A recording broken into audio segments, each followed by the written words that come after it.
Hello everyone, দেখো প্রথমে সকালে আমার সোনা উঠে বলছে ঠাম্মি আমাকে মাছ বেচে দাও।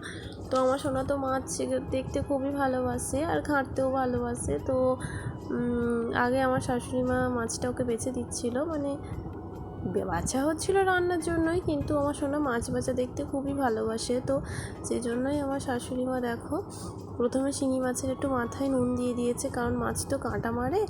তো প্রথমে একটু নুনটা দিয়ে দিয়েছিল, দেখো তাও মরেনি মাছটা, তাও বেঁচেছিল। তো আমার শাশুড়ি মা একটু আচার দিয়ে দিল, দিয়ে বেঁচে দিচ্ছিলো। আর দেখো এখনও একটা মাছ আছে। তারপরে আমি চা খেয়ে নিচ্ছিলাম। শুধু কি রান্না করলে হবে, কিছু তো কাঠেরও জোগাড় করতে হবে। গ্যাসে কত রান্না করবে বলো, গ্যাসের যা সমস্যা এখন, তো গ্যাসে তো সব রান্না করা সম্ভব না। তো সেজন্যই দেখো আমাদের পিছনে যেহেতু এত কাঠ আছে, তো আমার গ্যাস পুড়িয়ে রান্না করাটা ঠিক না। তো সেই জন্যই দেখো আমি কিছু কাঠ কেটে নিচ্ছি। তারপরে দেখো আমি রান্না বসিয়ে দিয়েছি, কিছু মাছ ভেজে নিচ্ছিলাম।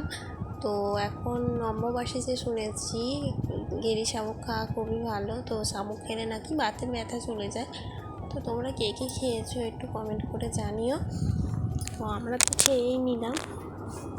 তারপরে দেখো ঝোলটা বসিয়ে দিয়েছি, দিয়ে আমরা বেরিয়েছি একটু বাইরে দরকার আছে, তো একটু বাজার করবো আর একটা দরকারি জায়গায় যাব। তো আমার বর প্রথমেই গরুটাকে বের করে দিয়েছে। তো বর্ষার জন্য দেখো কী অবস্থা, গরুটাকেও বের করতে পারছে না। তো সব চারিদিকে পুরো কাদা হয়ে আছে।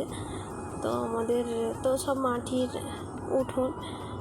তো তারপরে দেখো বেরিয়ে পড়েছি আমরা রাস্তায়। আর এটা হচ্ছে দেখো, এটা আমাদের শ্মশান। এই শ্মশানটা কে কে চেনো একটু জানিও তো। তারপরে আমার সোনা দেখো, আমার সোনার বাবা যাচ্ছে। তো এই জায়গাটাতেই এসেছিলাম, একটু দরকার ছিল, তারপরে বাজার করে নিলাম। নিয়ে দেখো এবার রোড পার হবো। তো এখানে খুবই ভয় লাগছিল। তারপর আমার সোনা একটা চিপস খায় বলে বায়না করছিল, ওকে কিনে দিলাম, দিয়ে বাড়ি চলে আসলাম। ভিডিওটা কেমন লাগলো একটু জানিও বন্ধুরা।